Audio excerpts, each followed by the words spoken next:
त्याग तर केला होता. माझ्या वडिलांनी मला एक वाक्य सांगितलं होतं की कुछ पाने के लिए कुछ खोना पड़ता है. तर मी ते वाक्य समोर ठेवून अभ्यास केला की एवढ्या वर्ष म्हणजे कोविडचा पूर्ण वेळ घरी होते. तर कोविडमुळे पूर्ण जग थांबलं होतं. पण माझं असं होतं की माझा अभ्यास 1 मिनिट पण थांबला नव्हता. तर मी एकही फॅमिली फंक्शन कधी अटेंड केलं नाही किंवा मला कधी करू पण वाटलं नाही. त्यावेळेस मला पप्पा म्हणायचे की आता नाही ना गेलीस तर आपण पोस्ट निघाल्यावर तुझ्यासाठी कुठलं तरी फंक्शन करू आणि त्यावेळेस तुला सगळे भेटायला येतील असं व्हायचं. भीती तर वाटत होती. म्हणजे कधी कधी एकदम रडू पण यायचं की हा आता एक्झाम पुढे गेली, मग आता पोस्टपोन होते एक्झाम. माझे फ्रेंड्स कलिग्स असे होते की त्यांचं पेमेंट सुरू झालं होतं त्यांचं. ते कुठतरी होतंच की मनात की आपण क्लासमध्ये टॉपर असायचो आणि आपण आता काहीच करत नाहीये. तुला जर फर्स्ट अटेम्प्ट मध्ये काढायचे ना तर कुठतरी 24/7 तो अभ्यासात असणं गरजेचं आहे. पहिला एक सब्जेक्ट घ्यायचे, तो वाचला, तो जराशी म्हणजे नाही वाटत आहे की बजायला बोर होते. त्यानंतर PYQ अनालिसिस करायची दुपारच्या टाइममध्ये. परत संध्याकाळी दुसरा सब्जेक्ट घ्यायचे, परत संध्याकाळी मग त्याचं PYQ अनालिसिस करायचे. असं एक हायब्रिड ठेवलं होतं मी अभ्यासाचं की अभ्यास करायचा थोडासा, नंतर PYQs, परत अभ्यास करायचा, नंतर PYQs. त्याच्यामुळं असं कधी बोर नाही झालं अभ्यास करताना. म्हणजे अतिशयोक्ती नाही, खरं माझं 2 वर्ष जवळपास काही व्हॉट्सअप पण नव्हतं. जेव्हा रिझल्ट आला ना त्या रात्री मी व्हॉट्सअप इन्स्टॉल केलं होतं.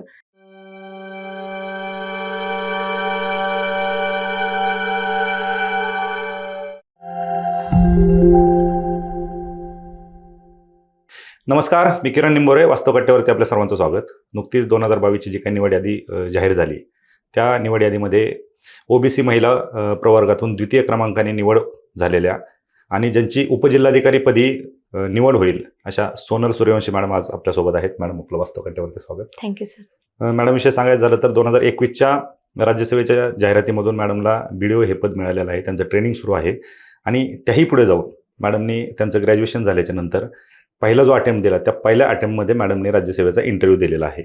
जे कमी वेळात यश कसं संपादन केलं, खरं तर यावरच आपण मॅडमसोबत आज जास्त चर्चा करणार आहोत. कारण पहिल्या अटेम्प्टमध्येच इंटरव्ह्यू, दुसऱ्या अटेम्प्टमध्ये BDO आणि तिसऱ्या अटेम्प्टमध्ये राज्यसेवेमधली जी प्रत्येकाची ड्रीम पोस्ट असते आणि शेवटची पोस्ट असते. म्हणजे मॅडमचा राज्यसेवेचा प्रवास इथं थांबलेला आहे. मॅडम, पुनश्च एकदा तुमचं वास्तवकट्ट्यावरती स्वागत आणि तुमचं अभिनंदन. कारण खूप कमी वयामध्ये तुम्ही पोस्ट मिळवल्यात. एकतर विद्यार्थ्यांना 4-5 वर्ष प्रिलिम पास होण्यात जातात. तुम्ही पहिल्याच अटेम्प्टमध्ये प्रिलिम पास झालात, त्याच्यानंतर तुम्ही इंटरव्ह्यूपर्यंत गेलात. ठीक आहे, यश प्रत्येकाला पहिल्याच अटेम्प्टमध्ये आलं पाहिजेत अशातला भाग नाही आहे, परंतु तुम्ही त्या यशापर्यंत खूप लवकर गेलात. कारण तुमचं मेकॅनिकल इंजिनिअरिंग झालं आहे. घरच्यांची स्वप्न असतात की आपला पाल्य इंजिनियर होणार, डॉक्टर होणार आणि मोठ्या पगाराची नोकरी त्याला मिळणार.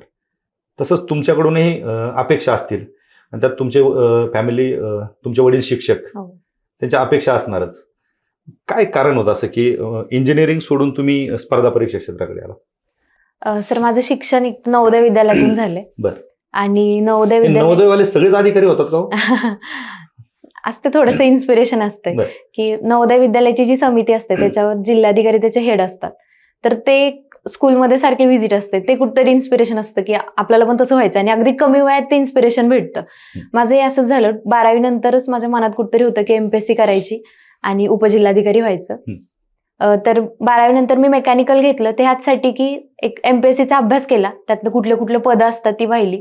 तर त्यात ARTO, RTO ही पण पदं होती. AMVIची एक्झाम देऊ शकतो आपण जर मेकॅनिकल इंजिनियर असेल तर. तर त्या दृष्टिकोनातून मी मेकॅनिकल इंजिनिअरिंग निवडलं, हे क्षेत्र निवडलं होतं. आणि असं नाही की प्रत्येकाचं MPSC करणारे ते तिथंपर्यंत पोहोचू शकतात. तर आपल्याकडे एक चांगला प्लॅन बी असावा म्हणून पण इंजिनिअरिंग निवडलं. क्या बात आहे. आणि मग त्यातून इंजिनिअरिंग झाल्यानंतर लगेच अभ्यासाला सुरुवात केली. हे पहिल्याच प्रयत्नात प्रिलिम पास झाला तुम्ही? कशी स्ट्रॅटेजी होती, कशा पद्धतीने अभ्यास केला? पहिल्याच 2019च्या एंडला मी अभ्यासाला सुरुवात केली होती आणि 2020चा अटेम्प्ट द्यायचा, पहिला अटेम्प्ट, पण त्यावेळेस कोविड आलं बरोबर. तर माझं असं होतं की आपल्याला जेवढा वेळ भेटेल ना तेवढा खूप चांगल्या पद्धतीने युटिलाइज केला पाहिजे. आणि पहिला फोकस मी असं केला की तुम्ही रिडिंग केलं, ते अंडरस्टँडिंग केलं आणि मॅक्झिमम टाइम रिव्हिजन केली की प्री निघते.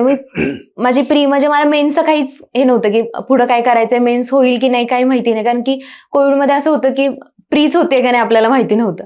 तर मला प्रीसाठी जवळपास एक 7-8 महिने खूप छान भेटले आणि त्यात माझा पहिला अटेम्प्ट होता. त्याच्यामुळे मी पूर्ण वेळ 8 महिने मी प्रिलिमचा खूप छान अभ्यास केला होता. बरं. मग त्यात स्टेट बोर्डच्या बुक्स पासून सुरुवात करून मग एक कुठलं तरी स्टँडर्ड रेफरन्स बुक घेणं आणि त्याची खूप जास्त वेळा रिव्हिजन करणं. मागचे PYQचं खूप छान अनालिसिस केलं होतं मी.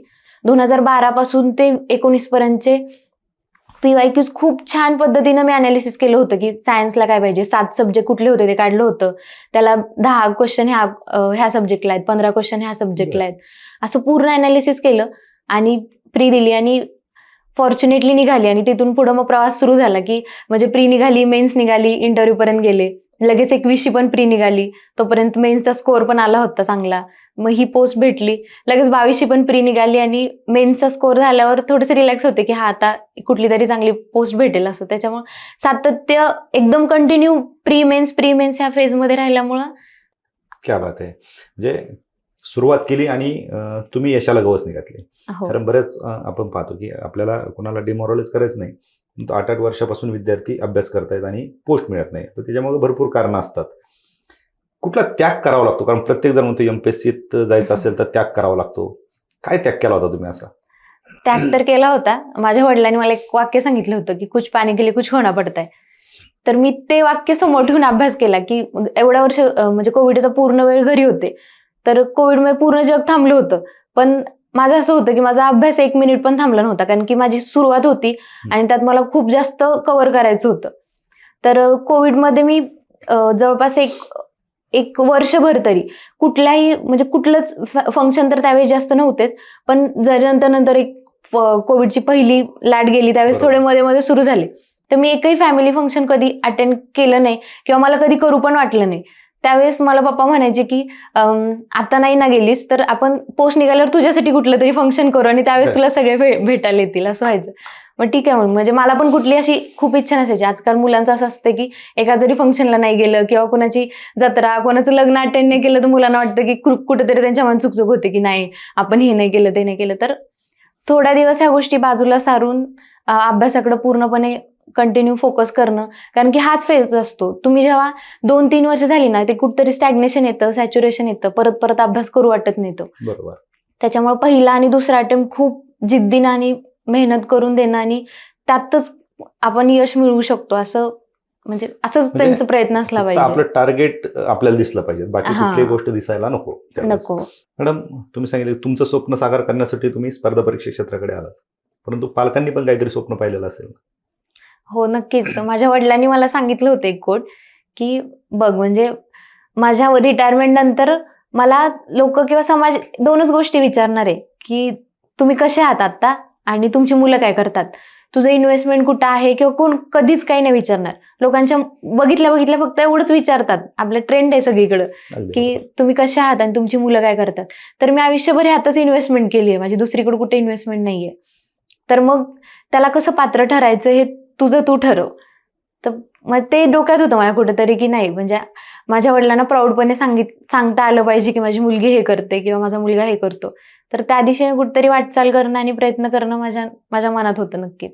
क्या बात आहे. मला सांगा, तुम्ही कोविडमध्येच एकतर तुम्ही इंजिनियर झालात, हां. अभ्यास सुरुवात केली आणि कोविड हो. म्हणजे लॉकडाऊन आला. भीती नाही वाटली अशी त्यावेळेस?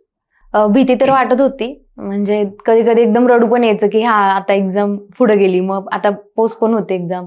तर आणि कुठेतरी पिअर प्रेशर पण असतं की त्यावेळेस कोविडमध्ये सगळे वर्क फ्रॉम होम करत होते आणि त्यांचा म्हणजे माझे फ्रेंड्स कलिग्स असे होते की त्यांचं पेमेंट सुरू झालं होतं त्यांचं. ते कुठेतरी होतंच की मनात की आपण क्लासमध्ये टॉपर असायचो आणि आपण आता काहीच करत नाहीये. बरोबर. आणि बाकीचे सगळे आहेत की त्यांना म्हणजे ज्यांना नोकरी लागून त्यांचे पगार पण सुरू झाले. आता काय वाटतं ज्यावेळेस त्यांच्याकडे पाहता?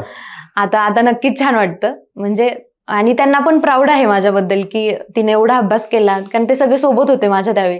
आणि माझं असं होतं की मी त्यांचे पूर्ण कॉन्टॅक्ट म्हणजे मी त्यांना सांगितलं होतं की मी 1-1.5 वर्ष कोणाशी कॉन्टॅक्ट नाही जास्त करू शकत किंवा मी खूप कमी बोलेन तुमच्यासोबत. तर त्यांनी पण खूप छान साथ दिली आणि आता आम्ही सगळे सोबत आहे आता. नाही, तुमच्यामुळे 2 तरी तुमच्या फ्रेंड सर्कलमध्ये 2 तरी इंजिनियर बाहेर पडतात पहा आणि इकडे येत आहेत स्पर्धा हो परीक्षा क्षेत्रात. नक्कीच. नक्कीच मॅडम. ज्यावेळेस कोविड आला, तुम्ही अभ्यास सुरू केला, कोविड आला, फ्रस्ट्रेशन तर प्रत्येकाला त्यावेळेस होतंच. प्रत्येकजण, कारण फ्युचर माहीत नव्हतं, परीक्षा होईल की नाही माहीत नव्हतं, हो. माणसाची गॅरंटी नव्हती, तर हो. परीक्षेचा विषय हो. लांबच होता. ज्यावेळेस रिझल्ट आला पहिला, काय घरच्यांच्या काय प्रतिक्रिया होत्या? पहिला म्हणजे 20चा रिझल्ट आल्यावर तर एकदम थोडीशी मी हे झाले होते की नाही म्हणजे आपल्याला पोस्ट नाही भेटली, एवढं पुढे आले. पण माझ्याकडं एक चांगला होप होता की माझी 21ची मेन्स हातात होती. मग त्याच्यामुळे आणि 21 जेव्हा व्हिडिओचा रिझल्ट आला तेव्हा मी फॉर्च्युनेटली घरीच होते. खूप छान, म्हणजे घरी अगदी सगळे खुश होते आणि सगळ्यांच्या डोळ्यात आनंद अश्रू होते की म्हणजे सेकंड अटेम्प्ट मध्ये होईना का पण भेटली, पोस्ट भेटली. म्हणजे क्लास 1 भेटते, आपले रिझल्ट लागल्यानंतर आपली मेरिट लिस्ट जाहीर झाल्यावर एवढं तर फिक्स होतं की क्लास 1 भेटते. त्याच्यामुळे घरी खूप छान, सगळे आनंदात होते एकदम. सगळ्यांचे कॉल सुरू झाले. तेच म्हणजे अभ्यास कुठे केला? अभ्यास मी पहिल्यांदा 2019 मध्ये अकॅडमी जॉईन केली होती आणि त्यानंतर एक लॉकडाऊन झाल्यानंतर घरीच गेले. घरी 1-1.5 वर्ष प्रॉपर अभ्यास केला. घरी अभ्यास केला म्हणजे त्यावेळेस एक तर माझं शिक्षण नवोदयमधून झालंय आणि त्यानंतर इंजिनिअरिंगला पण बाहेर. त्याच्यामुळे माझं एक मेन कन्सर्न होता की माझा घरी अभ्यासच होत नव्हता. पण घरच्यांचा एवढा सपोर्ट भेटला त्या टाइममध्ये. मला वडिलांनी एक शेजारी रूम घेऊन दिली होती. तिथं जाऊन तू अभ्यास कर, म्हणजे तुला तिथं कोणी डिस्टर्ब नाही करणार असं. मग मी सकाळी 6ला माझं 6 वाजता सुरू व्हायचं की सकाळी 6ला मी वॉकला जायचे. पण माझं वॉकला जाताना पण माझ्या कानात हेडफोन असायचे आणि कुठलं तरी लेक्चर ऐकत त्यावेळेस भरपूर सारे प्लॅटफॉर्म होते की ऑनलाईन पण लेक्चर चालू होते. मग त्यावेळेस पण माझं एक लेक्चर मी वॉक असताना म्हणजे ऐकून व्हायचं. ऑडिओ क्लिप असू दे, काही ऐकत जायचे आणि ते नंतर मग मी रिवाइज करायचे. 7-8 वाजता जेव्हा प्रॉपर अभ्यासाला बसायचे त्यावेळेस ते परत रिवाइज करायचे. त्याचा माझा एक वेळ वाचायचा. म्हणजे माझं असं होतं की तुला जर फर्स्ट अटेम्प्ट मध्ये काढायचे ना तर कुठतरी 24/7 तो अभ्यासात असणं गरजेचं आहे. आणि त्यानंतर मग दिवसभर अभ्यास, पहिला एक सब्जेक्ट घ्यायचे, तो वाचला, तो जराशी म्हणजे नाही वाटत आहे की बाजाला बोर होते. त्यानंतर PYQ अनालिसिस करायचे दुपारच्या टाइममध्ये. परत संध्याकाळी दुसरा सब्जेक्ट घ्यायचे, परत संध्याकाळी मग त्याचं PYQ अनालिसिस करायचे. असं एक हायब्रिड ठेवलं होतं मी अभ्यासाचं की अभ्यास करायचा थोडासा, नंतर PYQs, परत अभ्यास करायचा, नंतर PYQs. त्याच्यामुळं असं कधी बोर नाही झालं अभ्यास करताना. सगळ्यात जास्त महत्व कशावरती दिलं तुम्ही अभ्यास करताना? म्हणजे खरंच PYQs आहेतच, म्हणतात ते PYQ शिवाय पुढे जाऊ शकत नाही तुम्ही. पण मला असं वाटतं की अंडरस्टँडिंग सगळ्यात जास्त महत्वाचं आहे आणि त्यानंतर रिव्हिजन. कारण की तुम्ही जेव्हा पॅटर्नचा सखोल अभ्यास कराल त्यावेळेस समजतं की तुमचे जेवढे फॅक्ट्स लक्षात असतील ना तेवढं तुम्ही MPSCच्या एक्झामवर किंवा PYQs अनालिसिस करून तुमचे जे 4 ऑप्शन आहेत त्यातनं इलिमिनेशनला सगळ्यात जास्त भर तुम्ही, किंवा ते परफेक्शन जेव्हा येऊ शकतं जेव्हा ते फॅक्ट्स तुमच्या लक्षात असतील. अगदी बरोबर. मॅडम, ज्यावेळेस आपण अभ्यासाला येतो, आपल्याला माहिती आहे, सगळ्यांना माहिती आहे की MPSC किंवा UPSCचा अभ्यास करायचा असेल तर ग्रॅज्युएशन कंपल्सरी आहे. काय सांगाल तुम्ही, ग्रॅज्युएशनचं किती महत्त्व असू शकतं याच्यामध्ये? कारण आज पहा, प्रत्येक फॅकल्टीचे विद्यार्थी या क्षेत्रामध्ये येत आहेत. पूर्वी आर्ट फॅकल्टीचे विद्यार्थी जास्त असायचे, आता मेडिकल इंजिनिअरिंगवाले सगळे, सायन्स बॅकग्राऊंडचे सगळे विद्यार्थी इकडे जास्त दिसत आहेत आपल्याला. काय सांगाल? कारण एका बाजूला मुक्त विद्यापीठामध्ये ऍडमिशन घेऊन पास होणारे देखील आहेत आणि एका बाजूला तुमच्यासारखे इंजिनियर पण आहेत. काय सांगाल तुम्ही? मला असं वाटतं की ग्रॅज्युएशनचं खूप खरं महत्व आहे. कारण की पर्सनॅलिटी डेव्हलपमेंट तुमची जी तेवढ्या 3 किंवा 4 वर्षात होते ना, ते MPSC साठी किंवा तुम्ही म्हणजे इन फ्युचर तुम्ही कुठल्याही गोष्टीसाठी ते पर्सनॅलिटी डेव्हलपमेंट खूप चांगलं आहे. म्हणजे ते ग्रॅज्युएशन तुम्ही नीट करणं गरजेचं आहे. कारण मी 4 वर्ष इंजिनिअरिंगच्या म्हणजे MPSCचा अभ्यास काहीच केला नव्हता, पूर्ण इंजिनिअरिंगवर फोकस केला होता. कॉलेजमध्ये सुप्राभा सारखे जे कार मेकिंगचे कॉम्पिटिशन असायचे त्यात सहभाग घेतला होता. पुन्हा जो म्हणजे कुठला पॅटर्न असेल, कुठला नाही असं नाही, म्हणजे कॉलेजचे कुठलेही फंक्शन असू दे किंवा काही असू दे, त्या सगळ्यात खूप चांगलं पार्टिसिपेशन केलं होतं लिडरशिपसाठी. किंवा कारण की तुम्हाला मेन, मला जेव्हा पोस्ट भेटली आणि जेव्हा व्हिडिओचं प्रशिक्षण चालू झालं ना त्यावेळेस असं समजलं की इथं तुमचं स्ट्रगल नाही संपलं, आता इथून पुढे चालू झालंय. मग त्या स्ट्रगलसाठी किंवा ते जगाचे प्रॉब्लेम फेस करण्यासाठी तुमची पर्सनॅलिटी चांगली डेव्हलप असणं खरंच गरजेचं आहे. आणि ते मला असं वाटतं की त्याच्यात ग्रॅज्युएशनचा खूप चांगला रोल आहे. आणि असं नाही की तुम्ही MPSC करताय म्हणजे तुम्ही 100% तुम्हाला पोस्ट भेटणार आहे, तर एक प्लॅन B म्हणून सुद्धा ग्रॅज्युएशन असणं खूप गरजेचं आहे. अगदी बरोबर. काय सांगा, ज्यावेळेस विद्यार्थी अभ्यास करतात, तुम्हाला खूप कमी वयात, एकंदरीत जर आपण सगळ्या स्पर्धा विश्वाचा जर अभ्यास केला, तुम्हाला खूप कमी वयात पोस्ट मिळाली, कुठल्या चुका होत असतील विद्यार्थ्यांकडून की जेणेकरून जास्तीत जास्त दिवस त्यांना या यशामागे पडावं लागतं? सर, मला असं वाटतं की हार्डवर्क गरजेचं आहे, पण प्रॉपर हार्डवर्क करणं पण खूप गरजेचं आहे. म्हणजे काही गायडन्स चुकीचा भेटतो किंवा म्हणजे करणारे खूप आहेत, असं नाही की म्हणजे ते हार्डवर्क करत नाहीत. आता माझ्या खूप सारे फ्रेंड्स आहेत, त्यांचा कॉल येतो की म्हणजे आता काय करू, 2 अटेम्प्ट झाले, 3 अटेम्प्ट झाले, पण नाही निघालं. त्यांनी माझ्यासोबतच अभ्यासाला सुरुवात केली होती, पण कुठेतरी त्यांची दिशा चुकली किंवा असं झालं की पहिला अटेम्प्ट चला देऊन बघू किंवा बघून देऊ बघू, असंच असंच असंच गेला त्यांचा पहिला अटेम्प्ट. किंवा त्यांनी कोविडमध्ये त्याचा टाइमचं युटिलायझेशन नाही केलं. आणि दुसरं म्हणजे तुमचे रिसोर्सेस. तुम्ही तुमच्या रिसोर्सेसवर खूप जास्त विश्वास ठेवला पाहिजे. आज मार्केटमध्ये एखादं पुस्तक आलं आणि परत दुसऱ्या दिवशी दुसरं आलं की लोक त्याच्याकडे वळतात. बरोबर. त्याच्यामुळे कुठला तरी स्टँडर्ड रेफरन्स सेट करून त्याचीच रिव्हिजन करणं किंवा त्याच्यावर ट्रस्ट करणं, तुमच्या अभ्यासावर विश्वास ठेवणं हे सगळ्यात जास्त महत्त्वाचं आहे. आणि दुसरी गोष्ट म्हणजे सोशल मीडिया. म्हणजे अतिशयोक्ती नाही, खरं माझं 2 वर्ष जवळपास काही व्हॉट्सअप पण नव्हतं. जेव्हा रिझल्ट आला ना त्या रात्री मी व्हॉट्सअप इन्स्टॉल केलं होतं. त्याच्यामुळे असं वाटतं की ह्या गोष्टी कुठेतरी लांब ठेवल्या पाहिजेत आणि ह्या 2च मला जास्त चुका वाटतात की विद्यार्थ्यांच्या होत असतील. अगदी बरोबर. कारण तुम्ही जो आता सोशल मीडियाचा मुद्दा मांडला, आतापर्यंत आपले तुमच्या रिझल्टमधले 7-8 इंटरव्ह्यू झाले. त्यापैकी 5 ते 6 जण असे आहेत की जे अभ्यास करताना सोशल मीडिया वापरत नव्हते. अच्छा. हा, बाकी सोशल मीडिया वापरूनही पास झालेले आहेत, हां. परंतु विद्यार्थ्यांनी ठरवलं पाहिजेत की कशाला किती महत्त्व द्यायचं आणि किती वेळ द्यायचा. हां, किती वेळ द्यायचा, कारण प्रत्येकावर असतं ना, काही काहींना खूप कंट्रोल असतं की आपण नाही बघायचं म्हटलं तर मग ते वापरू शकतात. असं काही नाही की तुम्ही वापरूच नका. पण काही काही वेळेस असं होतं की म्हणजे तुम्ही स्टेटस बघितला, त्याला रिप्लाय नाही दिला, तरी सुद्धा कुठतरी चर्चा होते तुमच्याविषयी की बरोबर. माझे स्टेटस बघून तुम्ही रिप्लाय नाही दिला. तर अभ्यास करताना हा कुठतरी म्हणजे तुम्ही 5 मिनिटं तरी त्यासाठी वाया घालवताय ना की ह्या चर्चा तुमच्याविषयी ऐकायला भेटल्या. बरोबर. तर मग म्हणजे कशासाठी करायचं हे? त्यापेक्षा थोडंसं बंद असेल तर कुठे जास्त काही फरक नाही पडत. किंवा माझ्या आत्ता मैत्रिणी अशा आहेत ज्यांना पोस्ट भेटली, त्यांचं पण माझ्यासोबत असं होतं, आमचा 2-3चा ग्रुप होता. तर त्यांचं पण पूर्ण बंद होतं की नाही, थोडे दिवस अलिप्त राहूयात आणि अभ्यासाकडे जास्त लक्ष देऊयात. अगदी अगदी बरोबर. मॅडम, आपण आता कारण तुमच्याकडे पाहणारा जो वर्ग आहे त्यांना माहिती की तुम्ही खूप कमी वयात पोस्ट मिळवली, पहिल्या अटेम्प्टमध्ये तुम्ही इंटरव्ह्यूपर्यंत गेलात. मॅडमची स्ट्रॅटेजी कशी असली पाहिजेत, काय असली पाहिजे, तुमच्या स्ट्रॅटेजीकडे आपण पुन्हा एकदा येऊयात. परंतु समजा तुमच्याकडे एखादा नवीन कॅन्डिडेट आलाय, म्हणजे पालक घेऊन येतात आणि विचारतात की याला तयारी करायची, कशा पद्धतीने त्याला तुम्ही सांगाल की कशी सुरुवात केली पाहिजे किंवा कशा पद्धतीने त्याचा ट्रॅक असला पाहिजे, काय सांगाल? पहिलं तर मी म्हणजे पालकांना बोलण्याऐवजी मी त्या मुलाशी जास्त बोलेन की म्हणजे खरं त्याची किती इच्छा आहे. कारण काही काय होतं की पिअर प्रेशर किंवा पालकांचं पण एक प्रेशर असतं की आमच्या मुलाने असं असं करावं किंवा MPSC करावी. तर त्या कॅन्डिडेटची इच्छा असणं खरंच खूप गरजेचं आहे. पहिली गोष्ट ती आहे. तर मी म्हणजे खूप सारे आलेत पण असे, तर मी पहिल्यांदा तेच सांगते की तुम्हाला स्टेट बोर्ड पासून सुरुवात करा. कारण की मी काय केलं होतं, प्रिलिम्सचे 7 सब्जेक्ट आहेत ना, तर 7 सब्जेक्टचं पूर्ण अनालिसिस केलं होतं. आता हिस्ट्रीचा अभ्यास करायचा आहे, तर पहिल्यांदा स्टेट बोर्ड घ्या ना, तुम्हाला पूर्ण अनालिसिस होईल किंवा तुम्हाला एक हिंट लागून जाईल की पुढं काय करायचंय. कारण की स्टेट बोर्ड असे डिझाईन केलेले असतात की ते 8वी-9वीच्या मुलांना एकदम छान पद्धतीनं कळावं. तर ते आपल्याला खूप चांगल्या पद्धतीनं समजतात पण. तर मग हिस्ट्रीचं मी काय केलं, 1857 पासून ते 1947 पर्यंत भारत का स्वतंत्र झाला. मला हिस्ट्री आवडत नव्हतं पहिल्यांदा. मी ते मग डिझाईन केलं की हा इव्हेंट आहे. परत 1885ला काँग्रेस स्थापना आहे. परत 1905ला पण काहीतरी झालंय. 1916ला झालं, परत 1920ला झालं, 1930ला झालं, मग 1942ला झालं, मग 1947ला झालं. असे इव्हेंट लक्षात घेतले आणि मग त्यानुसार मग त्याच्या फॅक्ट्स जोडत गेले की ठीक आहे, ही फॅक्ट्स आहे ती. मग काँग्रेसच्या अधिवेशनं तशीच केली, परत गव्हर्नर जनरल तसेच केले. म्हणजे एक इव्हेंट आणि टाइमलाईन लक्षात घेतली आणि मग अभ्यास केला. असं प्रत्येक विषयाची स्ट्रॅटेजी ठरवून घेतलेली की मला असा अभ्यास करायचा आहे. मग तो अभ्यासात पण गोडी लागून गेली की मग त्याला भूगोलाचं काय केलं, भूगोलाचं असं आहे की तो स्टॅटिक सब्जेक्ट आहे आणि त्याच्यावर फॅक्ट्स जास्त येतात.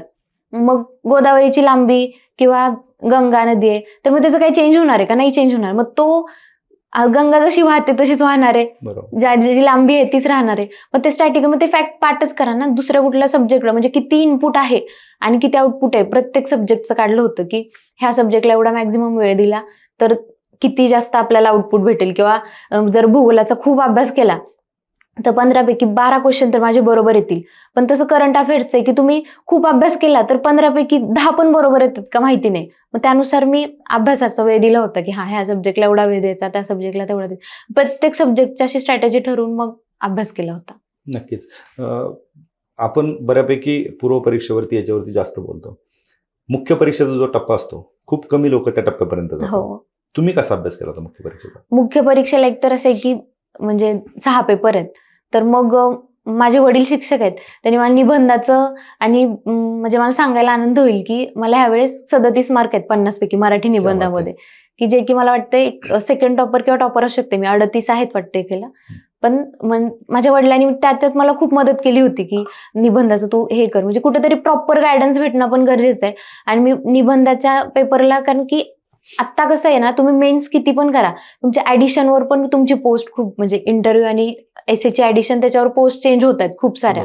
त्यामुळे ते पेपर पण निग्लेक्ट करूच नाही असं मला वाटतं. तर त्या पेपरकडे पण खूप छान पद्धतीने लक्ष द्यायचं. मग निबंधाचे एक इनोव्हेटिव्ह सोल्युशन्स मी काढले होते की म्हणजे निबंधाची सुरुवात कशी केली पाहिजे, किंवा मग कधी कधी कॉन्व्हर्सेशननी सुरुवात केली पाहिजे, कधी कोट टाकून केली पाहिजे. म्हणजे असं प्रत्येक अनालिसिस खूप गरजेचं आहे की निबंध, खूप सारे निबंध वाचले, पेपरमधले आर्टिकल्स आहेत ते हे केले की ह्या निबंधामध्ये मी हे टाकू शकते, एक साचा तयार केला निबंधाचं, तर ते केलं होतं.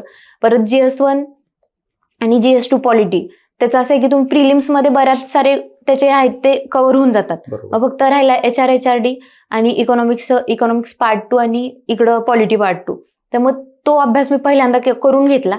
आणि असे सब्जेक्ट आहेत ना काही मेन्सच्या पेपरमध्ये की ते पूर्ण फॅक्ट्स आहेत, म्हणजे कायदे. तर मला असं वाटतं की स्टॅटिक आहेत आणि जे फॅक्ट्स आहेत ना त्याच्या नोट्स काढणं खूप गरजेचं आहे. आणि त्या नोट्स मग तुमच्या रिवाईज व्हायला पाहिजेत. म्हणजे कायदे जवळपास 9 ते 10 कायदे आहेत. तर त्या 9 ते 10 कायद्यांची म्हणजे 10 पेजेसमध्ये पूर्ण नोट्स निघाल्या होत्या. म्हणजे ते 10 पेजेस वाचले की तुमचे कायद्याचे जे काही 15-20 मार्क आहेत ते पूर्ण तुमचे फिक्सच होणार असं. आणि तेच सब्जेक्ट असे म्हणजे सब्जेक्टचं कंपार्टमेंट केलं. आणि समजा आता हे फॅक्ट्स आहेत, तर त्या माझ्या फॅक्ट्स रिव्हिजन आणि त्याचं डिस्कशन करणं गरजेचं आहे.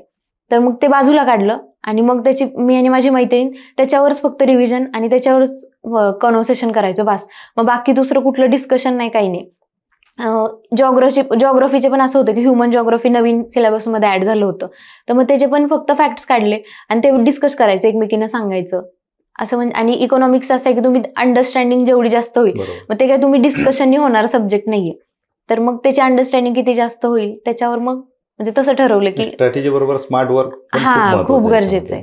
निश्चित मॅडम, आपण पाहतो की बरेच विद्यार्थी कदाचित तुमच्यापेक्षा जास्त अभ्यास असणारे विद्यार्थी आहेत. हो, नक्कीच. तुमच्यापेक्षा जास्त नॉलेज त्यांच्याकडे असेल, परंतु तो परीक्षेचा जो काही 1-2 तासाचा वेळ असतो त्या वेळेमध्ये कुठेतरी गडबडून जातात.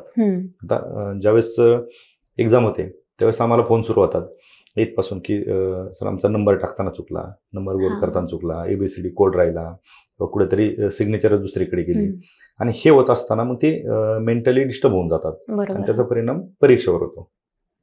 किंवा काही असतात की सर आम्ही प्रश्नाचे उत्तर बरोबर होतं, गोल दुसऱ्याला केलं. काय सांगाल तुम्ही ते 1 तासामध्ये किंवा त्या 2 तासाच्या परीक्षेमध्ये कशा पद्धतीने विद्यार्थ्यांनी शांत राहून पेपर सोडवला पाहिजे?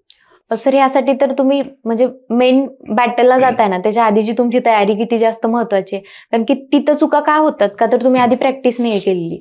तर माझं असं असायचं की जर 2 तारखेला आयोगाचा पेपर आहे ना, तर त्याचे मागचे 15 दिवस मी कंटिन्यू टेस्ट पेपर देत असायचे आणि स्वतः अनालिसिस करायचे. मी स्वतः माझा नंबर टाकून बघायचे. परत जर सॉल्व्ह केलं तर स्वतः ते फील करायचे, म्हणजे गोळे करत बसायचे ते की म्हणजे 1 तासाचा पेपर आहे कंबाईनचा, तर माझा 55 मिनिटात सॉल्व्ह झाले पाहिजे. असे 15 दिवस जवळपास 25 पेपर सॉल्व्ह करायचे. म्हणजे ते झालेच पाहिजे आणि 55 मिनिटात झाले तरच तिथं मी 1 तासात सॉल्व्ह करू शकते असं. आणि राज्यसेवेचं पण 2 तास वेळ असतो, पण तिथं पण काही चुकू नये म्हणून एक जो 20 पेपर तरी तुम्ही सॉल्व्ह करून बघा द्यायच्या आधी, मेन एक्झाम द्यायच्या आधी.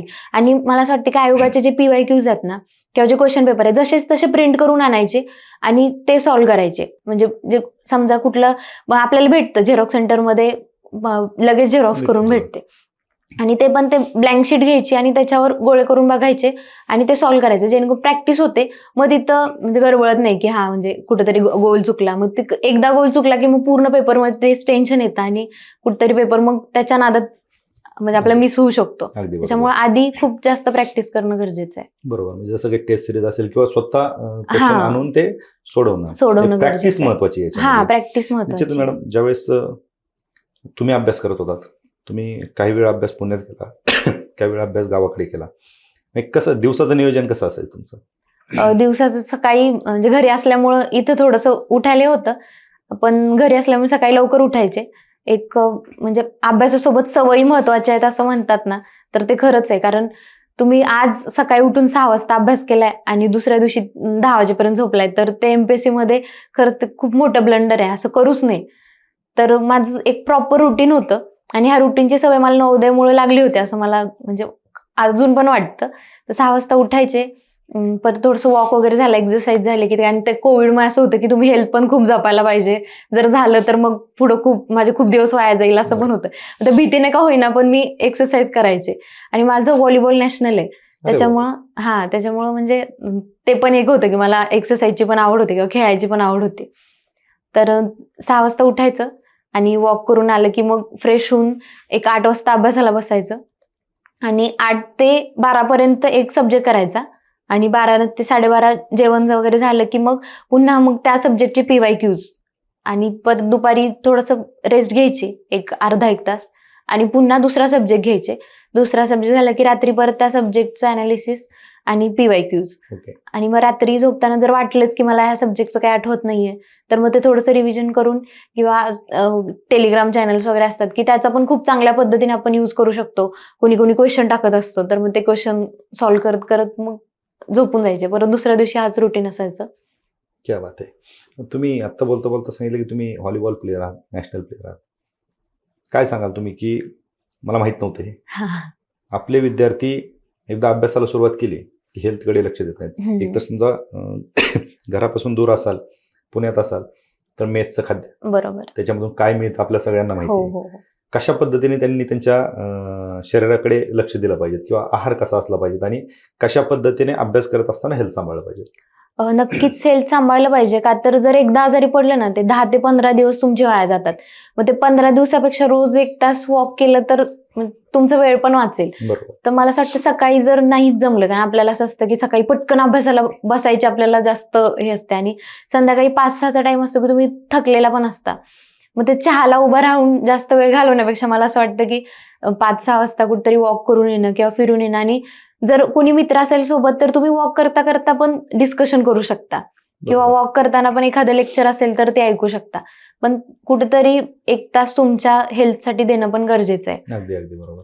आणि मला म्हणजे फ्रुट्स पण घ्यायचे, म्हणजे असं मेसमध्ये तुम्हाला काही भेटत नाही चपाती भाजीशिवाय, तर ते जेवणासोबत कुठेतरी फ्रुट्स असणं किंवा चांगलं हेल्दी खाणं पण गरजेचं आहे. अगदी बरोबर. कारण याच्याकडे दुर्लक्ष होतं हा, विद्यार्थ्यांचं. नक्कीच. आणि बऱ्यापैकी विद्यार्थी आजारी पडले की मग ते घरी जाणार, हो. त्याच्यामध्ये महिना जातो आणि हो. ते शेड्यूल तुटतं. हे माहित नव्हतं मला तुम्ही स्पोर्ट प्लेअर आहात. अच्छा. निश्चितच याच्यावरती आपण खूप काही बोललो असतो. परंतु मॅडम आपण वास्तवगट्ट्यावरती आहोत. काही वास्तववादी प्रश्न मुलाखतीच्या शेवटी तुम्हाला विचारतो. तुम्ही अकॅडमी जॉईन केली होती. म्हणजे अकॅडमी जॉईन केली तरच अधिकारी होऊ शकता का? नाही, असं पण काही नाही. फक्त माझ्याकडे असं होतं की मला गायडन्स करणारं कुणी नव्हतं.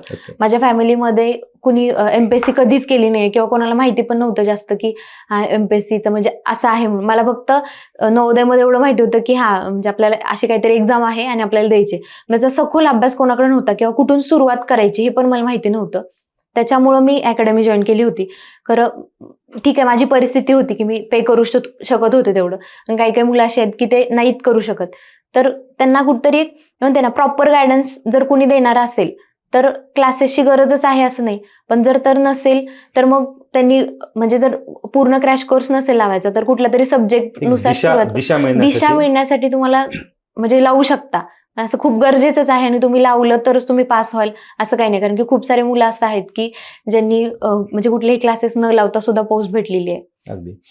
तुम्ही पुण्यातही अभ्यास केला आणि गावाकडे केला. अभ्यासासाठी पुण्यातच आलं पाहिजेत का? तसं तर गरजेचं नाहीये खरं. म्हणजे मी तर म्हणते ना, तुम्ही एक आठवडा किंवा 1 महिनाभर पुण्यात येऊन जावं आणि इथलं एक इकोसिस्टीम असते ना पुण्याची, जी म्हणजे अभ्यासाची वातावरण म्हणतात त्याला, तर ते अनुभवून जाणं गरजेचं आहे. कारण की मी 5 महिने पुण्यात राहिले आणि कोविडची लाट आली आणि मी घरी गेले. तर मला माहिती होतं की इथलं मुलं मुली किती अभ्यास करतायत ते. काही असतात की म्हणजे ते एक्सेप्शन ते नाहीच घ्यायचे.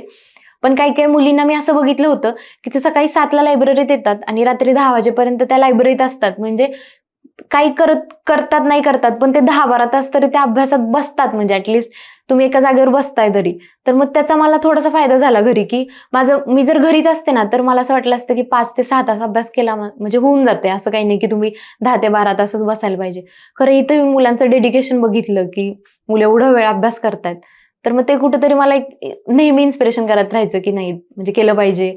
हार्डवर्कच फक्त तुला सेव्ह करू शकतंय. म्हणजे जर तू ह्यात पडलीये, हे खूप म्हणजे ब्रेव्ह डिसिजन आहे. मी तर म्हणते, की जर कोणी एमपीएससी करण्याचा निर्णय घेत असेल ना, तर ते खूप जास्त ब्रेव्ह आहेत, की ते घेत आहेत. कारण तुम्हाला जर प्रॉपर करायचं असेल ना, तरच या इकडं. नाही तर असं करून बघू आले, करूच नका. म्हणजे कसं आहे, तुम्ही 4-5 वर्ष ऐन उमेदीचे 4-5 वर्ष घालवताय ह्याच्यात आणि नंतर हातात काही नसतं. त्याच्यामुळे जर तुम्हाला जर करायचंच आहे ना, तरच ह्या फील्डमध्ये यावं असं सांगेन अगदी मी. बरोबर. मॅडम, मुलाखतीच्या शेवटी एक महिला म्हणून महिला ज्या अभ्यास करतायत त्यांना काय सल्ला देणार आणि त्यांच्या पालकांना काय सल्ला द्याल? कारण तुम्ही जो प्लॅन बीचा उल्लेख केला होता, कित्येक महिलांसाठी महिलांच्या मागे प्रेशर असतं. किती दिवस लागणार, कधी पास होणार, नाहीतर लग्न हा त्यांच्यासाठी प्लॅन बी असतो. बरोबर. आणि काही मुली अशा आहेत की ते एक क्षेत्र सोडायला पण तयार नाहीत. काय सल्ला द्याल तुम्ही? मी तर मानदेशी कन्या आहे सर. म्हणजे आमच्या तिकडं असं म्हणजे मुलींना खूप लिबरल हे समजलं जातं. कधी म्हणजे माझ्या घरच्यांनी पण आणि बाकीचं माझं एन्व्हायरमेंट पण असं आहे, की जिथं मुलींच्या शिक्षणासाठी उलट जास्त प्रोत्साहन दिलं जातं. तर मी आज सगळ्या पालकांना पण हेच सांगेन, की म्हणजे आज कुठल्याच क्षेत्रात मुली कमी नाहीयेत. तर त्यांना एक संधी तरी द्या. म्हणजे ऍटलिस्ट तुम्ही त्यांच्यावर विश्वास ठेवून त्यांना संधी द्या, की त्या काय करतायत किंवा म्हणजे त्यांच्या हार्डवर्कवर तरी ट्रस्ट ठेवला पाहिजे. आणि आज बघितलं तुम्ही म्हणजे मुली पण खूप चांगला अभ्यास करून पोस्ट काढतायत. लग्न होऊन सुद्धा अभ्यास करून पोस्ट काढतायत. तर हो, भरपूर उदाहरणं आहेत तशी. तर मला असं वाटतं, की पालकांनी ट्रस्ट ठेवला पाहिजे आणि ऍटलिस्ट म्हणजे तुम्ही क्विट करू शकता. कारण की पहिल्या आणि दुसऱ्या अटेम्प्टमध्ये आपल्याला समजून जातं, की आपण म्हणजे आपली कितीपर्यंत आहे, की म्हणजे आपण पोहोचू शकतो तिथपर्यंत की नाही पोहोचू शकत. त्याच्यामुळे तेवढं त्यांच्यावर ट्रस्ट ठेवून तुम्ही त्यांना संधी दिली पाहिजे, की तुम्ही करू शकता की नाही. मग त्यानंतर त्यांचा फेअर डिसिजन आहे, की तुम्ही कराल किंवा म्हणजे लग्न करायचं असेल तर ते कराल. खरं ते मुलीच्या मनाविरुद्ध काही होऊ नये. आणि मुलींना पण हेच सांगेन, की जर पालकांनी त्यांच्यावर एवढा विश्वास ठेवून त्यांना पुण्यात पाठवले, तर त्यांच्या विश्वासाला कुठेतरी पात्र ठरलं पाहिजे. अगदी बरोबर. तुम्हाला पहिल्या प्रयत्नात यश आलं असं आपण गृहीत धरूया. जर अजून 2 वर्ष यश नसतं आलं, अजून किती वर्ष अभ्यास केला असता? प्रश्न फक्त फिरून विचारलाय, की किती वर्ष या क्षेत्रात दिले पाहिजे? मी तेच म्हटले ना आता, की म्हणजे पहिल्या आणि दुसऱ्या अटेम्प्टमध्ये आपल्याला समजून जातं, की आपण किती पाण्यात आहे आणि आपल्याला किती अभ्यास करू शकतो आपण. जर कुठंतरी 0.25नी म्हणजे पोस्ट जाते किंवा 0.25नी रिझल्ट जातोय, तर आपण तिथपर्यंत पोहोचलोय हे तर आपल्याला माहिती असतं. किंवा मग खूपच तुम्ही जर 105 कट ऑफ लागत असेल आणि तुम्ही 70-75 वर 3 वर्ष अडकत असाल, तर मला असं वाटतं, की म्हणजे कोणाला डिमोरलाइज नाही करायचं, पण त्यांनी स्वतःचा विचार करावा. कारण की जर 5-6 अटेम्प्ट दिल्यावर जर हातात नैराश्य असेल, तर आधीच क्विट करून कुठेतरी चांगला जॉब करणं किंवा दुसरा ट्राय करणं किंवा दुसऱ्या एक्झाम पण अशा आहेत. राज्यसेवा सोडून कंबाईनचं फोकस करा किंवा कंबाईन सोडून ग्रुप सीच्या ज्या पोस्ट आहेत त्याच्यावर फोकस करा.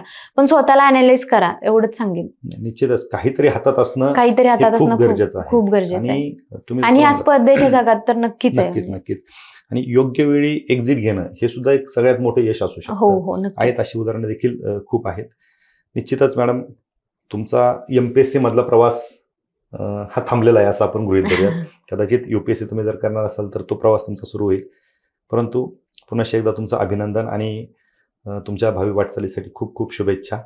आपण वास्तवकट्ट्यावरती आलात आणि विद्यार्थ्यांशी हितगुज साधला आणि खरं तुमची स्ट्रॅटेजी असेल किंवा विद्यार्थ्यांना जे बहुमूल्य मार्गदर्शन केलं त्याबद्दल खूप खूप आभार. Thank you sir. थँक्यू.